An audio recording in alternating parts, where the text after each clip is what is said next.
It's gonna take for us a few months to figure out what we can do, because I've been talking about before, we have to call every single woman from Ukraine that's been registered on our website.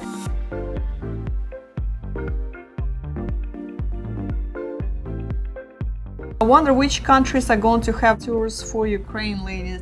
Well, it's a great question. We don't have an answer for that yet.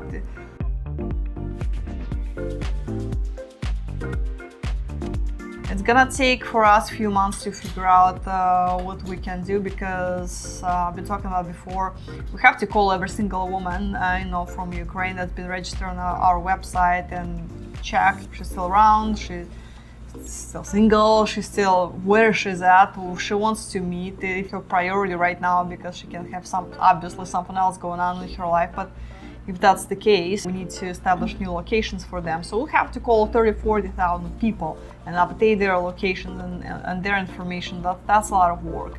And I can say it's at least 2-3 months before we find out who's living where now. And once we have that data, we can figure out what we can do as far as tours. It's possibility, we're thinking about, hypothetically, about maybe Warsaw. Before that, we're thinking about Moldova, but hey, there is recent changes to the situation in Moldova, so we're putting that on pause. I don't know what we're going to be doing there. With Warsaw, we just don't have enough information. We can just say, oh, let's do a tour to Warsaw, but we talked to Ukrainians, with our Ukrainian staff about it. And they said, okay, so we can say, let's have a social in Warsaw, but do we know how many people are going to attend? Because women right now are scattered all over Poland, for example. I mean, some in Krakow, some other cities. So they're not gonna travel for one social. They're not in the position to afford such travel, to take a train, then get themselves overnight hotel, because socials are done pretty late at night. But even if they're in Warsaw, they can be living outskirts of the city. So if it's after hours, they can't really take a bus or train or whatever it is home, so they have to take a cab. Cab is expensive. You can imagine how much tax in European country would be. It's not Ukraine, where would be no problem, and they're limited on their finances. So there's a lot of challenges, and again, we don't know how many people would attend, so we kind of just getting all the information around it at the moment. But hopefully in about 3 months we can tell you what. Is it true that we can get Ukrainian women who have been displaced by war to the US with Maryland I-34 affidavit of support? Yes, you can do that. There is a program for that.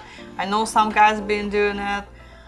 I can't say it's for everybody. I mean, I'll still, we covered this on our few previous webcasts, and my point on this was, you might not necessarily want to sign an affidavit of support with someone whom you never met in person. It's one thing if you're dating, or if you're in a relationship, or it's a family member, at least someone whom you know.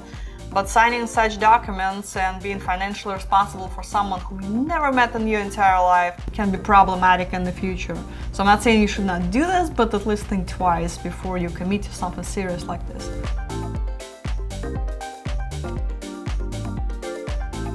I'm very happy to reconnect with my Ukraine lady and know she's safe, things going to be looking positive. She's doing humanitarian work since she lost her job to a war. A lot of girls, such a good people there in Ukraine, all of them, and they all who's staying, they're doing a lot of work, a lot of help, just so proud of them.